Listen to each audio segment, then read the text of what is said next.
sifat patriarki ya, kemudian tidak diskriminasi, artinya tidak memberikan kesempatan kepada perempuan untuk sekolah, kuliah yang mungkin kita nggak akan berjalan sampai sejauh ini. Demokrasi, saya secara pribadi tentu saja sangat bersyukur gitu ya, meskipun masih banyak yang perlu kita perbuat lagi gitu ya, dan apa yang sudah kita perbuat pun perlu kita evaluasi lagi. Itu sudah hampir lebih dari 13 tahun Mbak Nunung gitu ya, dan sampai di titik ini saya diberikan kesempatan merambah lebih besar lagi, yaitu skup Jawa Tengah, dan saya sudah berusaha memberikan apa yang bisa saya lakukan.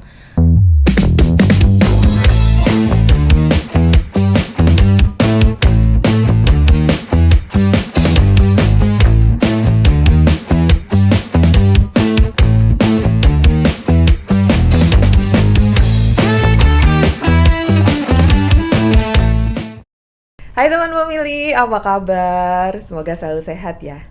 Senang sekali saya bisa kembali menjumpai teman pemilih, tentunya untuk memberikan informasi terkait dengan pemilu maupun informasi penting lainnya yang pasti menarik untuk kita ikuti. Masih bersama saya Nunung di podcast KPU Jateng.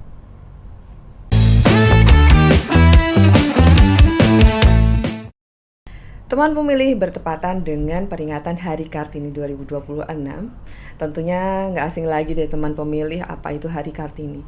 Teman pemilih, hari ini sosok seorang Kartini tidak hanya kita peringati sebagai suatu seremonial aja, tetapi yang kita ingat adalah bagaimana perjuangan RA Kartini untuk merdeka dan menikmati hak-hak para perempuan tentunya. Dan di era digital seperti sekarang ini, perempuan tidak hanya cukup untuk berjuang untuk dirinya sendiri, memperbaiki pribadinya sendiri, tapi juga bagaimana perempuan bisa turut berpartisipasi di ruang publik.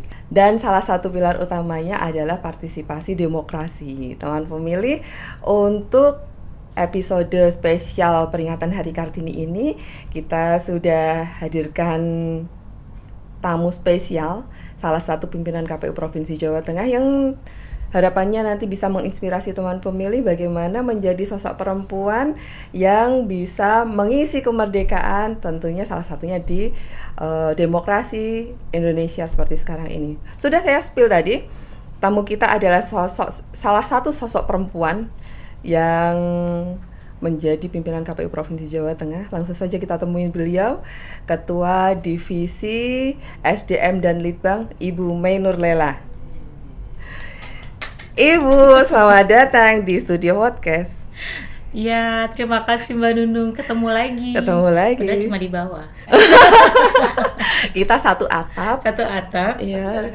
Tapi jarang ketemu. Iya, jarang ketemu karena kesibukan maksudnya masing-masing. Saya jarang ke podcast. Betul sekali. Ini spesial, kami bisa mengundang Ibu ke sini dan Ibu punya waktu untuk hadir di sini. Ibu aktivitasnya tentunya banyak sekali kali ini, dan harapannya aktivitas Ibu, pandangan-pandangan Ibu nanti bisa menginspirasi teman-teman pemilih. Ya. Harapannya begitu, tapi apalah saya jauh dari ini, tapi minimal kita sudah berusaha berbuat. Itu penting sekali, kita sadar diri bahwa kita punya sesuatu dan bisa kita kontribusikan untuk negara tentunya. Amin. Ibu, terkait dengan peringatan Hari Kartini yang tadi sudah saya sampaikan di awal, tentunya ini bukan saja sebagai peringatan saja saat ini, tapi banyak hal yang sudah kita rasakan, nikmati dari perjuangan-perjuangan Kartini di masa lalu. Menurut Ibu nih, seberapa penting perempuan hari ini punya kesadaran tentang demokrasi? Ya, kalau dibilang harapan kita sebagai perempuan bisa melihat perjuangan gitu ya, belajar dari perjuangan apa yang sudah dilakukan oleh Raden Ajeng Kartini, itu luar biasa. Tapi barangkali apa yang kita lakukan belum seberapa dibandingkan dengan beliau, tapi kita jangan pantang menyerah, Mbak Nunung. Jadi kalau sekarang atau hari ini saya alhamdulillah diberi kesempatan untuk ada di bagian menjadi bagian dari penyelenggara pemilu dan menjadi bagian dari penyelenggara pemilu di Jawa Tengah ya. Itu saya sangat bersyukur sekali. Dan tentu saja meskipun sudah ada di titik ini tetapi perjalanannya luar biasa. Saya kira Mbak Nunung juga punya perjalanan yang berbeda gitu ya sebagai perempuan, entah perempuan berkarir ataupun perempuan sebagai ibu rumah tangga gitu ya, dan semua itu saya kira tidak lepas dari perjuangan-perjuangan kita gitu tentu saja. Dan kalau bicara tentang penyelenggara pemilu, apa yang sudah kita berikan, kontribusi kita terhadap demokrasi, saya secara pribadi tentu saja sangat bersyukur gitu ya, meskipun masih banyak yang perlu kita perbuat lagi gitu ya, dan apa yang sudah kita perbuat pun perlu kita evaluasi lagi. Jadi saya belajar itu, dan saya menjadi penyelenggara itu sudah hampir lebih dari 13 tahun Mbak Nunung gitu ya. Dan sampai di titik ini saya diberikan kesempatan merambah lebih besar lagi, yaitu skup Jawa Tengah, dan saya sudah berusaha memberikan apa yang bisa saya lakukan terhadap kesuksesan, terutama kalau kita penyelenggara ya, kesuksesan pemilu, kemudian kemarin kesuksesan pilkada khususnya di Jawa Tengah. Perjuangannya beda ya Bu, agak beda sama Raden Ajeng Kartini yang eranya mungkin ada keterbatasan, mungkin ada masa-masanya kan lain ya Bu. Iya.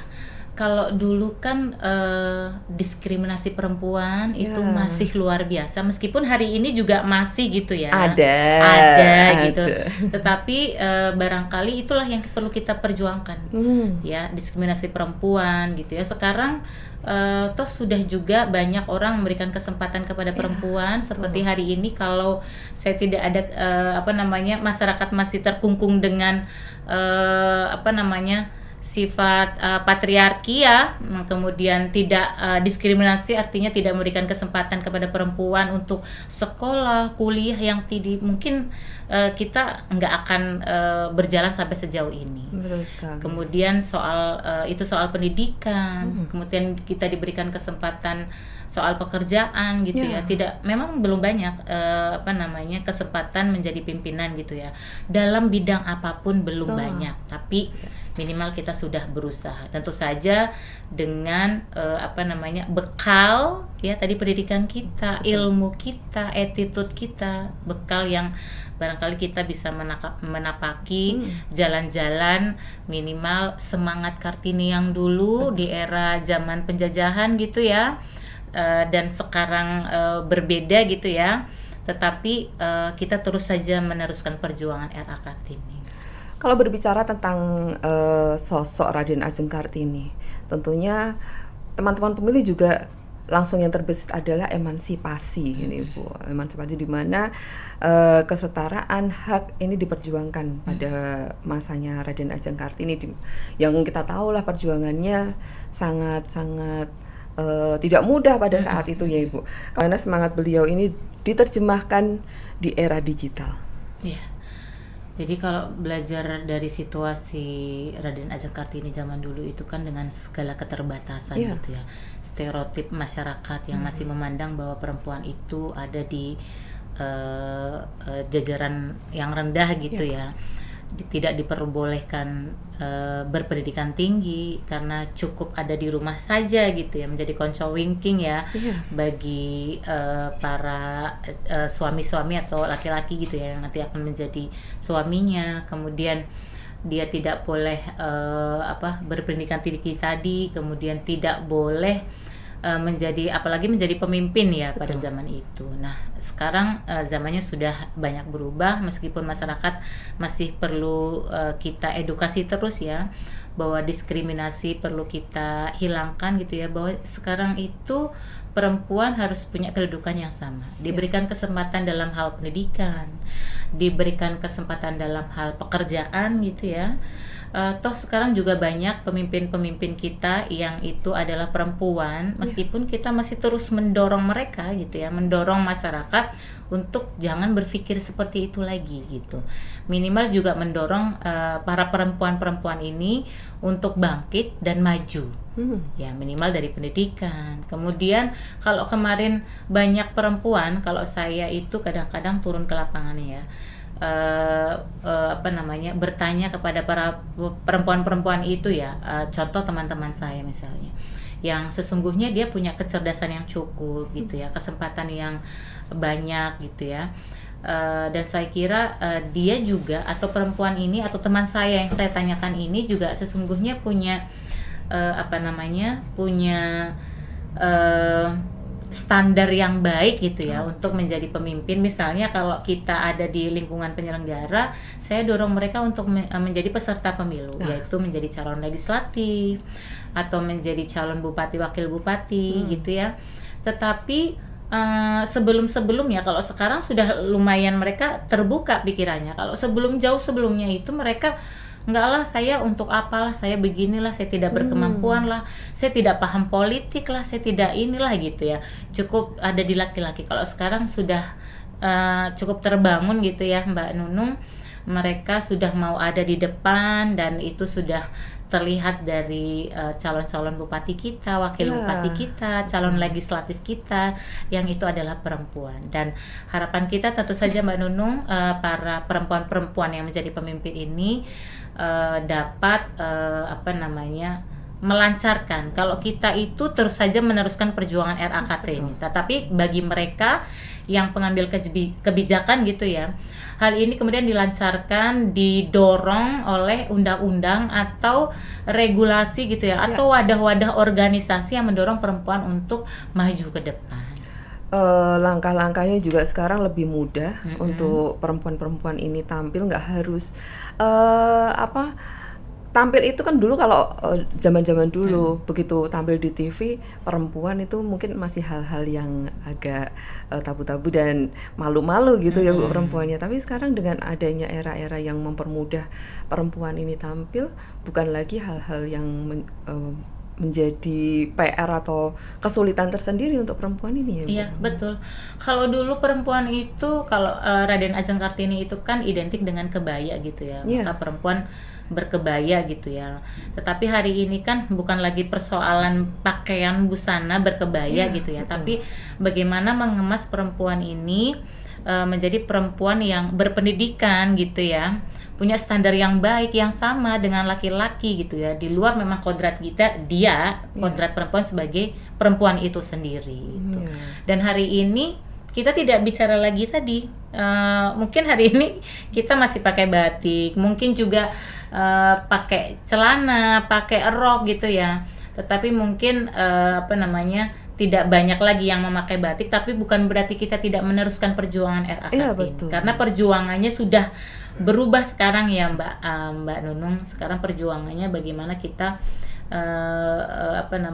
menyelaraskan, menyamakan gitu ya, tidak ada diskriminasi antara laki-laki dan perempuan. Dan kita perempuan sebagai perempuan ini Bu, tidak meninggalkan kodrat kita sebagai perempuan dan pembawaan kita sebagai perempuan tentunya. Oh tentu saja. Pasti gitu ya. Jadi kalau kita pakai celana itu bukan berarti kita harus berperilaku seperti laki-laki gitu ya. Kita memakai celana itu ya kita masih berperilaku perempuan, tapi dengan standar perilaku, pendidikan, etika yang tidak kalah ini terlepas dari gender, laki-laki perempuan sama saja. Betul sekali. Dan ini bukan menjadi menyulitkan kita, tapi harapannya bisa mempermudah langkah kita gitu ya Ibu ya.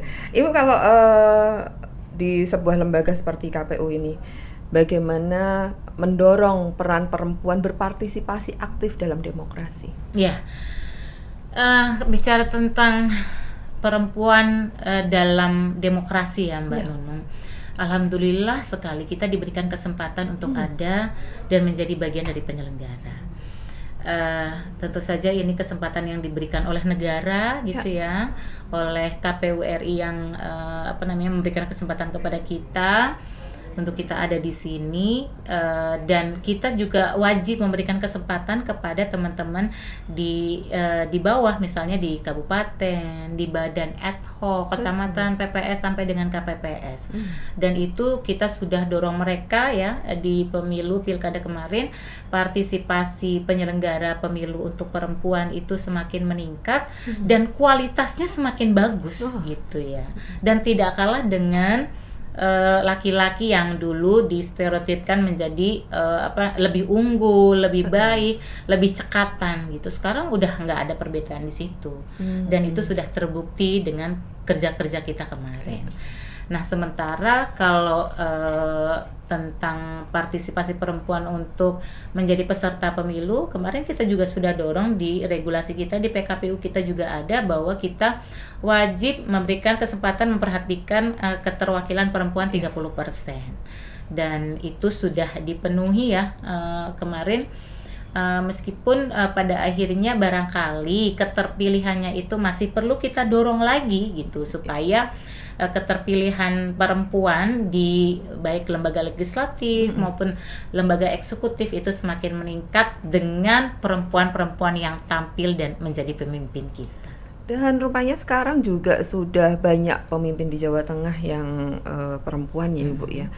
Ya, tapi harapannya teman pemilih nggak akan nggak akan takut bagaimana aku perempuan nih, mosok nanti jadi wali kota gitu. Nyatanya juga wali kota di kota-kota besar juga perempuan ya Bu, dan kita patut bangga gitu. Patut bangga, dan kerja-kerja mereka juga cukup baik gitu. Bagus ya, Bu. Cekatan juga gitu ya. Dan mereka all out gitu, artinya tidak ada pikiran-pikiran masyarakat yang perempuan keterbatasan karena harus ngurusin rumah tangga dan lain sebagainya gitu. Mereka nggak ada situasi begitu. Mereka benar-benar bekerja penuh waktu gitu ya, dan mendedikasikan dirinya untuk kerja mereka gitu. Dan kelebihannya perempuan lebih respect gitu. Lebih respect. Sisi keibuannya tentu ada gitu ya Mbak Nunung. Dan tentu saja kelebihan yang paling utama adalah membawa kepentingan perempuan gitu ya, dan itu sangat diperhatikan. Saya nggak usah jauh-jauh, misalnya Mbak Nunung, saya ini sebagai penyelenggara pekerja gitu ya, dan saya juga sebagai ibu rumah tangga yang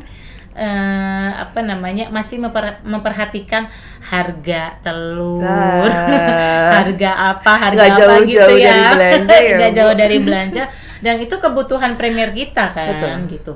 Dan itulah yang kemudian kita dorong, meskipun itu sesungguhnya bukan kepentingan perempuan saja ya, itu kan soal universal ya, kepentingan laki-laki perempuan sama aja karena itu soal makanan. Tetapi minimal keberpihakan terhadap perempuan. Misalnya perempuan ada wadah organisasi perempuan gitu ya, untuk bisa memfasilitasi kegiatan-kegiatan tentang kepentingan perempuan. Nah, itu didorong oleh pemerintah daerah ataupun legislatif atau eksekutif kita untuk berkembang. UMKM itu Mbak Nunung. Betul. Itu sebenarnya banyak sekali diisi atau dilakukan oleh para perempuan, dan itu kebanyakan ibu-ibu, penggeraknya perempuan gitu. Nah, itulah yang kemudian saya berharap di situasi itu pemerintah hadir ya, pemimpin kita hadir, yang tadi sudah kita bicarakan soal pemimpin perempuan itu hadir untuk mendorong kepentingan atau organisasi perempuan untuk terus berkembang. Ini salah satu pentingnya teman-teman pemilih khususnya perempuan juga turut hadir dan memberikan hak pilihnya pada setiap gelaran pemilu. Menjadi pemilih gitu. Menjadi wajib itu saya kira Mbak. Siapa lagi yang bisa memikirkan harga telur tadi yang sampaikan Ibu? Ya kan Bu, karena harga-harga ini kan dipengaruhi oleh pemimpin-pemimpin yang Iya. memimpin kita. Iya, sebenarnya sih kalau bicara soal harga-harga itu laki-laki perempuan gitu ya, pemimpin Iya, kita sama. siapapun itu kan bisa wajib gitu ya memperhatikan. Tapi barangkali keberpihakannya gitu ya. Karena perempuan inilah yang sesungguhnya tahu betul gitu ya apa yang dikeluh kesahkan terutama oleh perempuan-perempuan atau ibu-ibu Betul, gitu ya, betul. seperti saya ini gitu. Nah, barangkali itu perlu diperhatikan, mereka akan memperhatikan secara detail. Berikut misalnya kalau ada kebijakan kalau sekarang kan lebih banyak ya, maksudnya banyak gitu ya, di kantor-kantor perkantoran gitu sudah ada ruang laktasi, Ya. sudah ada ruang laktasi ya. tadi gitu ya. Apa itu kepentingan perempuan, ibu dan anak, dan itu kalau tidak didorong oleh kebijakan pemerintah ya untuk Betul. wajib ada di setiap daerah atau perkantoran gitu, itu tidak ada situasi itu, dan itu Betul. simbol atau itu cara-cara gitu ya bagaimana kita berjuang untuk keberpihakan terhadap perempuan. Betul sekali. Ibu, seperti tadi yang disampaikan oleh Ibu. Kebetulan nih, Ibu pengampu divisi SDM di KPU Provinsi Jawa Tengah, tentunya terkait dengan penyelenggara pemilu perempuan di Jawa Tengah. Harus punya peran, punya andil gitu. Mendorong bagaimana masyarakat bisa menggunakan hak pilihnya dengan bijak, terutama untuk pemilih-pemilih perempuan ya Bu, karena pemilih perempuan ini salah satu segmen yang menjadi fokus KPU untuk diberikan pendidikan pemilih. Yeah. Menurut Ibu, untuk para Kartini perempuan, Kartini penyelenggara pemilu ini, perannya harus bagaimana nih Bu? Iya, jadi alhamdulillah di Jawa Tengah itu penyelenggara perempuan ya, Iya. di KPU tingkat kabupaten. Kalau di KPU provinsi itu alhamdulillah dari 7 kita 2 gitu Iya. ya. Barangkali semoga berharap tahun depan bisa lebih dari 2, 3 atau barangkali 4 gitu. Imbang gitu. Iya, imbang gitu. Bisa imbang. Kalau di daerah lain lumayan, ada yang 3, ada yang dari 5 misalnya 3 atau 2 gitu ya. Tapi kita bersyukurlah kita masih diberikan kesempatan meskipun ya tadi semoga besok lebih banyak lagi. Nah, di KPU Kabupaten Kota kebetulan saya di divisi SDM, saya memperhatikan bahwa para perempuan yang menjadi penyelenggara ini memang kita push ya, kita dorong untuk mereka punya peranan, bahkan harapannya peranannya lebih daripada laki-laki tadi ya. Betul. Maksudnya tidak tertinggal gitu ya.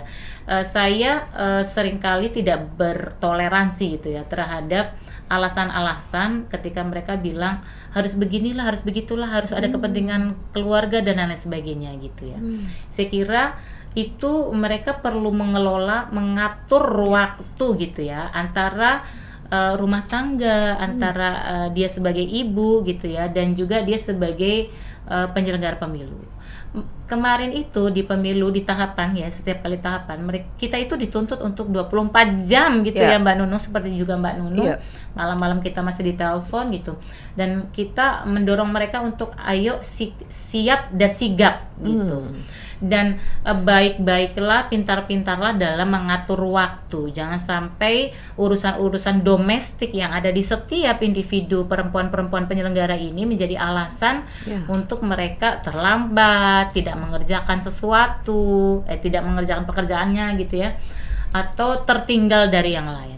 Tapi yang saya lihat justru mereka berlari kencang, Mbak Nunung. Mereka itu seperti tidak mau kalah gitu ya. Seperti tidak mau kalah, seperti tidak mau tertinggal dengan teman-teman mereka yang sesama penyelenggara. Dan alhamdulillah di perempuan-perempuan ini justru hasilnya sangat baik gitu ya. Kemudian tidak banyak juga para perempuan ini yang dalam tanda kutip bermasalah. Apalagi kemarin kan juga ada beberapa yang perlu kita evaluasi gitu ya, kita koreksi terhadap integritas, netralitas dan lain sebagainya gitu ya. Dan para perempuan-perempuan ini sangat minim, bahkan tidak ada ya kemarin itu, hampir tidak ada Mbak Nunung yang kita temukan, dan itu adalah salah satu wujud ya bagaimana perempuan di era sekarang, apalagi di penyelenggara pemilu ini, khususnya di Jawa Tengah ini, perempuan-perempuan ini berani menunjukkan kemampuannya, sikapnya, kualitasnya, bahwa dia adalah perempuan penyelenggara pemilu. Ya, dengan kesadaran itu tentunya kan seorang perempuan itu diberikan kelebihan bahwa kreativitas, ide-ide itu selalu ada loh Bu di perempuan, di Betul. sosok Dan perempuan biasanya gitu. idenya lebih banyak. Oh gitu. Iya. Betul. Gini loh Mbak Nunung, contohnya begini. Kita itu di rumah tangga gitu ya. Kita itu kadang ditimpakan dengan atau dibebankan dalam misalnya membagi waktu lebih gitu ya. Dan itu menjadi sesuatu yang berkembang di masyarakat gitu ya. Kita kadang susah untuk melepaskan itu gitu ya, bahwa perempuan harus begini di kehidupan rumah tangganya, dan kreativitas kita kemudian muncul di situasi itu gitu kan. Anak ini harus kita jaga, anak ini, nah bagaimana kita bisa menjaga anak ini tapi kita bisa melakukan pekerjaan, menyelesaikan pekerjaan dengan baik tanpa alasan-alasan domestik tadi. Dan kreativitas perempuan itu betul. Justru banyak, saya kira begitu. Dan lebih mudah diimplementasikan, dibawa ke dunia pekerjaan kita untuk menjadi suatu kreativitas yang ya itu tadi, untuk bahkan mengembangkan lembaga itu sendiri. Betul. Dan contoh-contoh yang kasus-kasus tadi ya, tadi Mbak Nunung bilang, kemudian mereka menerapkannya di lingkungan penyelenggara.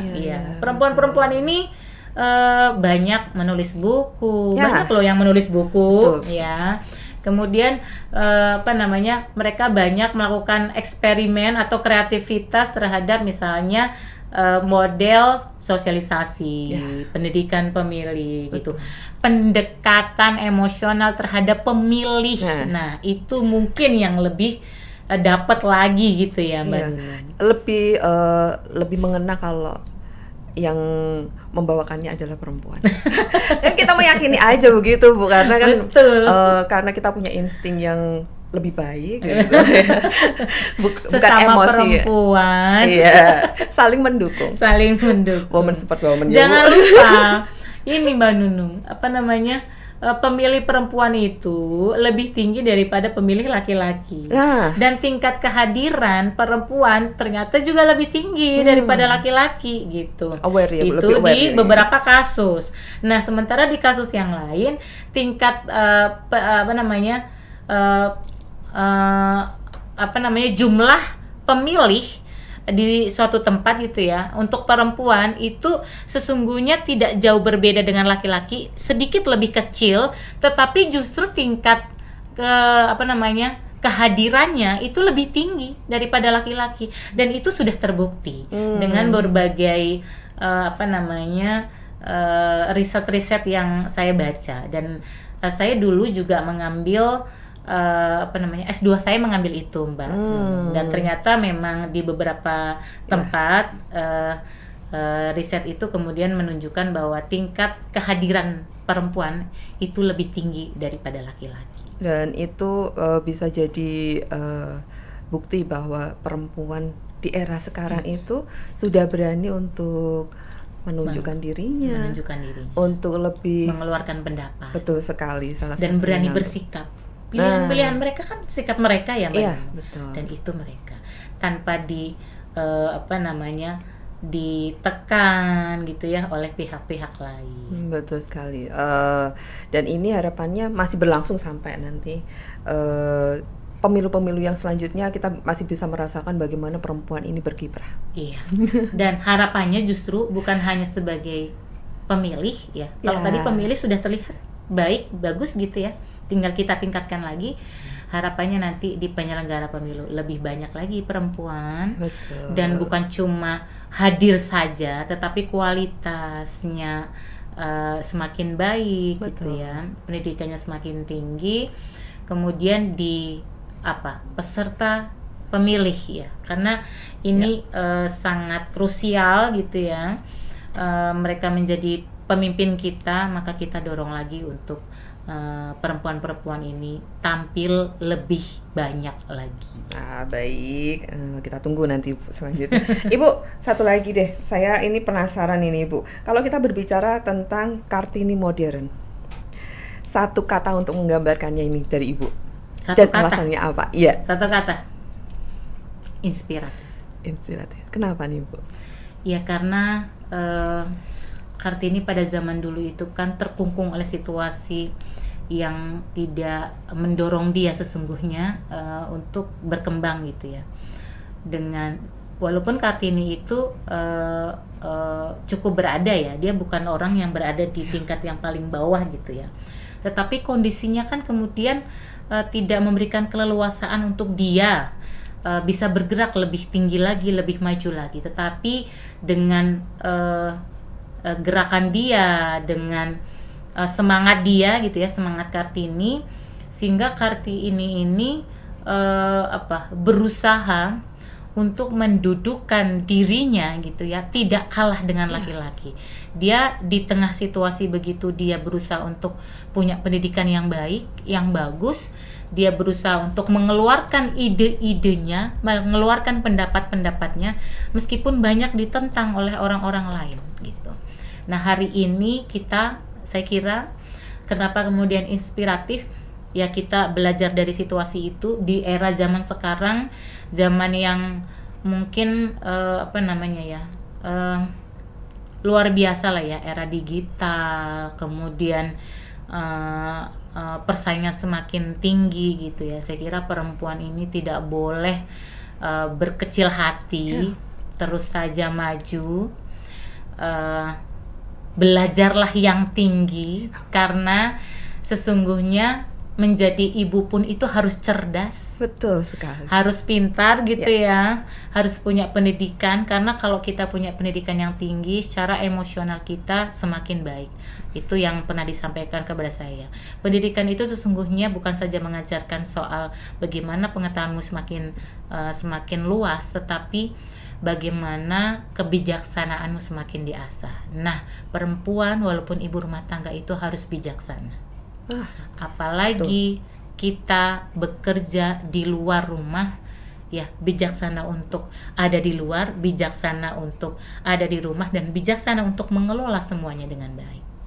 Memberikan kontribusi kita bukan cuma untuk keluarga, tapi untuk masyarakat, dan sebisa mungkin sekecil apapun meskipun begitu, saya kira juga bisa memberikan kontribusi untuk negara kita. Dan menurut saya setelah sosok Raden Ajeng Kartini, ada satu lagi sosok yang inspiratif, Ibu Mainur Lela. Semoga inspirasi dari Ibu juga menginspirasi saya, juga teman-teman pemilih yang nantinya akan berkontribusi, berperan serta aktif dalam penyelenggaraan pemilu di Jawa Tengah pada khususnya. Amin, amin. Terima kasih Mbak Nunung, tapi apalah artinya saya, tetapi kita perlu berbuat semaksimal mungkin, meskipun mungkin takarannya masih sangat sedikit, tapi lakukan yang terbaik, maksimal gitu, maksimal, dan ya semoga bermanfaat aja. Ibu, terima kasih sekali untuk support dan insight-nya hari ini. Terima kasih, Mbak. Seperti yang tadi saya bilang, semoga ini juga menginspirasi saya juga teman pemilih demi perkembangan demokrasi di Jawa Tengah pada khususnya. Sekali lagi terima kasih, terima Bu. Kasih, Mbak. Sehat selalu. Amin, amin. Sampai jumpa nanti. Bersedia hadir kembali di studio podcast KPU Jateng. Siap diundang Mbak Nunung kapan aja. Terima kasih sekali lagi.